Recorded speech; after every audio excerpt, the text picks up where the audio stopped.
Welcome back, everyone. 9 o'clock on your Saturday morning. Thanks for waking up with us here on 13 Sunrise. I'm Matthew Foltz alongside Lindsay Monroe. We are off to a great start, Lindsay. I know the pools are open at Indy Parks. I know parents, you probably are at home. The kids are probably running around ready to get in the pool or go outside and do something. Yeah. It's not a bad day for any outdoor activities. You know, I never know exactly when summer starts because it's the unofficial start of summer. Yes. Memorial Day weekend. And then meteorologically speaking, summer starts June 1st, astronomically speaking, June 21st. But I'll tell you, if the pool's open, it's summer in my mind. I agree. Memorial Day is like the kickoff. It should be the kickoff. Yeah, no, totally. I agree. So let's talk about what's going on out there across central Indiana this morning. And it looks like summer. You know, it feels pretty good as well. Temperatures have been warming through the 60s so far today. We got a couple spots that are now up to 70, like here in Indianapolis. At the 9 o'clock hour, we're at 64 in Bunker Hill, up at Morse Reservoir, 67. And I got an awesome picture from Morse earlier this morning, by the way. Our friend Mike captured the sunrise with one of those hot air balloons floating across Morse Reservoir this morning. And that was just an awesome sight to see. Love to see it. In fact, our temperature right now is continuing to warm up in Carmel, and I wanted to show you this as well as the farmers market is now underway. We are seeing a beautiful morning for it. I know it's been a tough go of it so far this season at farmers markets because it's been pretty rainy the past couple Saturdays. Finally getting a good day for all of this. Temperatures warming up through the 60s, near 70 in Bloomington as well. Got a light breeze out of the east for the most part, and that's going to keep that dry air in play for today. So not going to be overly humid or muggy. Going to feel pretty comfortable. Now, this is a look at the bigger picture. You can see some rain down to our south and to our southwest. That's where we have a stalled out boundary. It's continuing to move off to the south ever so slightly because high pressure is building in across the Great Lakes region. And that means the drier, cooler air is going to win out for us. With that building in to our north. We got this northeast wind that's going to be in play for today. So with that being said, I still think the sun's going to really warm us up today. We're headed back to 80, mix of sun and clouds through the afternoon as temperatures fall back through the 70s and then eventually into the upper 60s as the sun sets later today. We'll be a touch cooler into tomorrow as that front starts to retreat a little closer to central Indiana. We'll talk temperatures, we'll talk a quiet pattern and when that looks to come to an end in your 7-day forecast. All right, thanks, Lindsay. We'll see you then. Well, right now, our family is sharing more insight into the moments before a 65-year-old woman was killed while sitting in her car. Now they have a message hoping to stop the violence. Our Alex Almanzo went to their visual and has the latest. Nearly 24 hours after her death, family members, friends, and community members are gathering here to remember Patricia Weber, who was killed on Indy's east side. Filling balloons to honor a life gone too soon wasn't on anyone's mind just one day earlier. I believe my grief is going to come in waves, and I definitely still don't feel like it's real. Kayla Reeves is Weber's daughter. She says what is real is the situation her 65-year-old mother was in. It was something that I felt like was going to happen. The man had a warrant from 3 weeks ago from domestic battery against her. Thursday night, IMPD arrived to North Rural Street and found Weber with gunshot wounds. She died at the hospital. Weber's other daughter, Karen Kaiser, says it was a targeted attack by her biological dad. She's my rock. Without her, it's going to be hard for me. As the family tries to process this grief, they're left with a wide range of emotions: sadness, confusion. For Weber's ex-husband, anger. He deserves more than life in prison. He deserves not to breathe the air that we breathe. He deserves not to get 3 free meals a day. Hugh Reeves says even though he and Weber were divorced, the two stayed close friends. He wants Weber's legacy and memories to live on. She was a sweet person. She took care of her kids and her grandkids. Dear God, our Father, first of all, thank you for friends and family. As prayers fill the space where Weber took her last breath, Kayla Reeves hopes others in the same situation can also get help. Domestic violence awareness has always been one of my passions, and I'm going to continue with that. Love you, Mom. Family members tell me that once formal charges are filed against Patricia's killer, they plan to be in that courtroom. In Indianapolis, Alex Almanza, 13 News. And this is the third deadly domestic disturbance we've seen here in central Indiana this week. Daniette Smith with Indy Public Safety Foundation helps survivors of domestic violence. She shared these signs that you can look out for. If you're being isolated, they no longer want you around the family. They want to take you away from the family, make you leave places early. Look at that as a red flag. But then also that controlling, what you wear, who you talk to, not allowing you to go to work, or taking those keys so that way you can't go to work or go where you're going. Like those things are red flags. Now, if you or someone you know needs assistance, we do have links right now at WTHR.com. Right now, a man accused of leading police on a chase before crashing and killing a passenger is officially being charged. 21-year-old Corian Foster is charged with 3 felonies, including reckless homicide.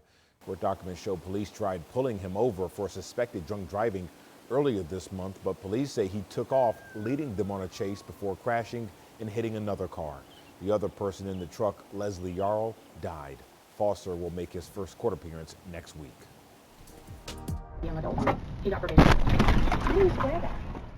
That was dash camera video showing the moment that Whitney Brunner's car was hit earlier this week on I-69 near mile marker 220. So she says it was raining hard that day while she was driving to her job in Carmel. Traffic also was slowing down after another vehicle spun out. But a second dash camera inside of her car now captured the moments that a vehicle slammed into the rear end of her car before the screen goes white and black. So Brunner was left shaken, hurting, now with a totaled vehicle, and she says no answers. There's a person out there who was okay with leaving a 35-year-old single mother on the side of a highway in the pouring rain with a crumpled up car all by herself. And so, I would like to find that person. I think that accountability is necessary. Now, we're told she captured these screenshots of the vehicle she believes hit her and hopes someone in the community recognizes it. 13 News also reached out to state police for an update in the investigation, but we have yet to hear back. A teacher at a school in Fishers is facing multiple charges right now for allegedly strangling a student. So police say Nathan Sandlin admitted to grabbing a 12-year-old boy by the arms and wrapping him up from behind. The boy told police he was having a water gun fight with other students when Sandlin told him to stop. Right now, Sandlin faces 2 felony charges, including strangulation. For the mayor to single out Marion County is completely disingenuous. Marion County Prosecutor Ryan Mears is now pushing back after Carmel's mayor blamed his office for crime spilling into her city. Mayor Sue Finkman posting on social media after a violent carjacking in Carmel. She said the suspect has a long rap sheet and should have been in jail, saying, quote, "It's time Marion County does their part and hold criminals accountable." Our Ashton Hackman has the latest. Court docs say 30-year-old Manuel Itres carjacked a father and daughter at a Carmel gas station on Tuesday, allegedly dragging the father with the SUV and badly injuring him before crashing and taking off. Itres reportedly going as fast as 80 miles per hour through town. It was absolutely unacceptable. A family was hurt and traumatized. It was 100% preventable. Mayor Sue Finkman hasn't minced words after the carjacking. We've got to do better to serve the residents of Central Indiana, and it starts with Marion County. Finkman points to Itres' long criminal rap sheet, nearly 50 pending or closed cases in at least 4 counties, including 5 felony theft cases in Marion and Monroe counties. Finkman says he should have been in jail. We have to do a better job figuring out a solution.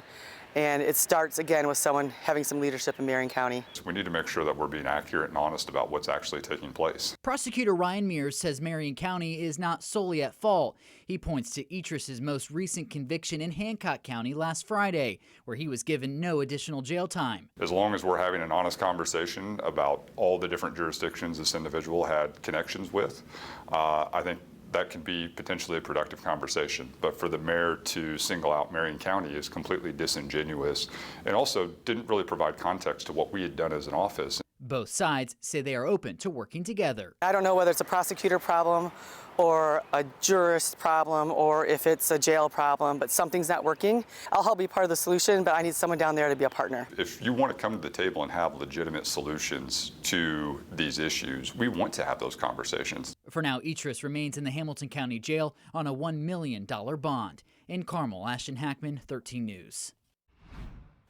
Well, your time is now 9:19, and right now we know in Fountain Square there is a group of neighbors that are working to reduce speeding in their area. So our Marina Silva is live this morning with the efforts they're now taking to do this. Good morning, Marina.